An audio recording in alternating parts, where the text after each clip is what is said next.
kepada Ibu Nusa selaku dosen pengampu kuliah farmakoterapi. Kami dari kelompok 5 izin mempresentasikan materi mengenai farmakoterapi kontrasepsi pada wanita dengan anemia. Perkenalkan, saya Kalita Agni. Perkenalkan, saya Amelia Agni. Saya Rina Eka Marta. Saya Rina.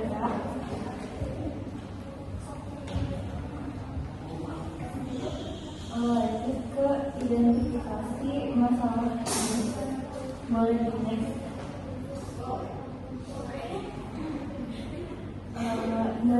Wanita usia 30 tahun telah memiliki 2 anak dan berencana menunda kehamilan. Pasien mengeluhkan lemas, pusing, dan mudah lelah.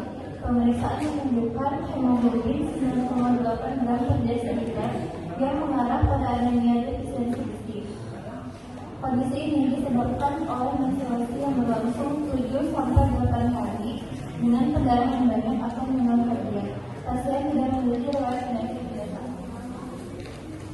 Berdasarkan kondisi tersebut, dapat diidentifikasi beberapa masalah kritis pada pasien. Pasien mengalami anemia defisiensi yang ditandai dengan kadar hemoglobin 9,8 gram per desiliter, disertai gejala lemas, pusing, dan mudah lelah akibat kehilangan darah yang berlebihan. Selain itu, pasien juga mengalami menorrhagia, yaitu menstruasi dengan durasi 7-8 hari dan volume darah yang banyak pada setiap siklus. Kehilangan darah yang terjadi secara berulang setiap bulan menjadi faktor utama yang memperburuk kondisi anemia pasien. Dengan demikian, masalah yang dapat diidentifikasi meliputi anemia defisiensi, menorrhagia, serta kehilangan darah kronis akibat menstruasi berlebih. Selain itu, terdapat pula masalah potensial, yaitu risiko pemilihan metode kontrasepsi yang tidak tepat, terutama metode yang dapat meningkatkan pendarahan menstruasi sehingga berpotensi memperparah kondisi anemia pasien. Oleh karena itu, pemilihan kontrasepsi harus dilakukan secara hati-hati dengan mempertimbangkan kondisi klinis pasien. Penentuan terapi kontrasepsi yang tepat berdasarkan kasus WNA usia 30 tahun dengan hemoglobin 9,8 gram per desiliter akibat menorrhagia. Pilihan terbaik adalah menggunakan IUD, levonorgestrel atau LNG karena dapat mengurangi pendarahan menstruasi secara signifikan sehingga membantu meningkatkan kadar hemoglobin. Selain itu, efektivitasnya tinggi dan dapat digunakan dalam jangka panjang hingga 5 tahun. Sebagai alternatif, terdapat pil AB kombinasi yang dapat membantu mengatur siklus dan mengurangi perdarahan. Namun penggunaannya kurang ideal karena harus diminum setiap hari sehingga bergantung pada kepatuhan pasien. Sedangkan IUD tembaga tidak disarankan karena dapat memperbanyak perdarahan menstruasi dan beresiko memperburuk kondisi anemia. Selanjutnya ada mekanisme kerja obat, yaitu levonorgestrel dapat menentukan reseptor sehingga menghambat penetrasi dan pergerakan sperma menuju jari. Kemudian dapat menyebabkan absorpsi dan perisian hemoglobin sehingga yang tidak sensitif terhadap hipertensi. Kemudian menekan koliferasi endometrium melalui progestin sehingga perkembangan lapisan rahim berkurang. Kemudian dapat membalikan darah uterus sehingga mortalitas dan fungsi sperma. Kemudian dapat bekerja terutama secara lokal di uterus dengan efek sistematik yang minimal dan tidak secara konsisten menghambat ovulasi sehingga bukan mekanisme utama kontrasepsi. Aplikasi klinisnya dapat penekanan pembentukan endometrium menyebabkan penurunan volume pendarahan menstruasi sehingga kehilangan zat besi ukuran dan kadar hemoglobin dapat meningkat.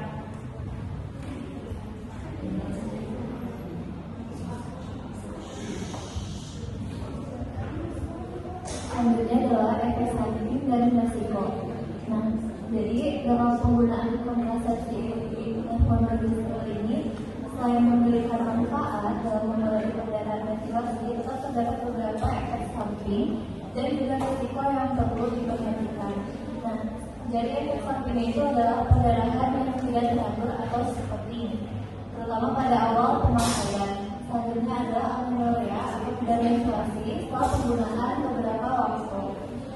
Selanjutnya dari perut atau paru sakit kepala, jerawat atau perubahan kondisi kulit, nyeri atau ketidaknyamanan pada payudara. Kemudian untuk resikonya sendiri itu adalah ekspulsi, yaitu alat dapat keluar sendiri dari rahim. Yang kedua perforasi uterus, ini sangat jarang tapi biasanya saat pemasangan. Kemudian infeksi panggul,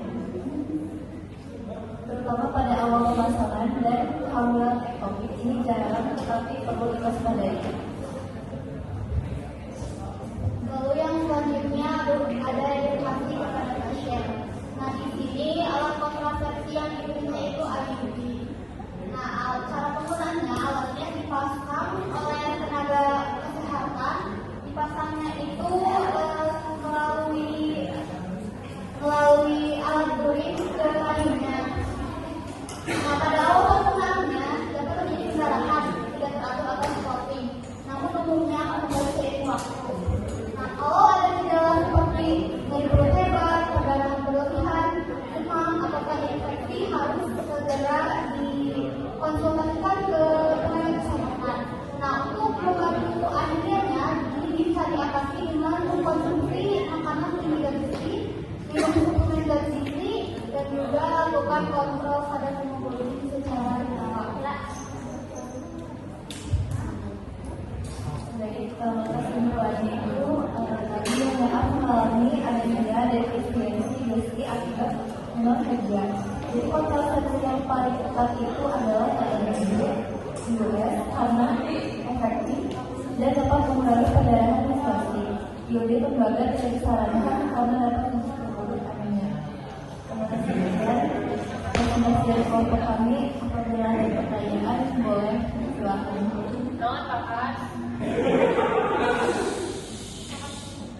Ada yang mau bertanya? Ada yang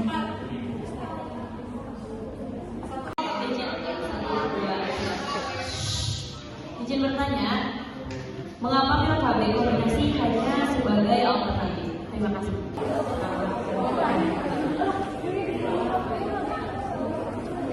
Izin menjawab pertanyaan tadi, mengapa pil KB kombinasi hanya sebagai alternatif? Karena pil KB harus diminum setiap hari sehingga bergantung pada kepatuhan pasien. Jika tidak rutin, efektivitasnya menurun. Oleh karena itu, kurang ideal dibandingkan LNB-US yang bersifat jangka panjang. Tak.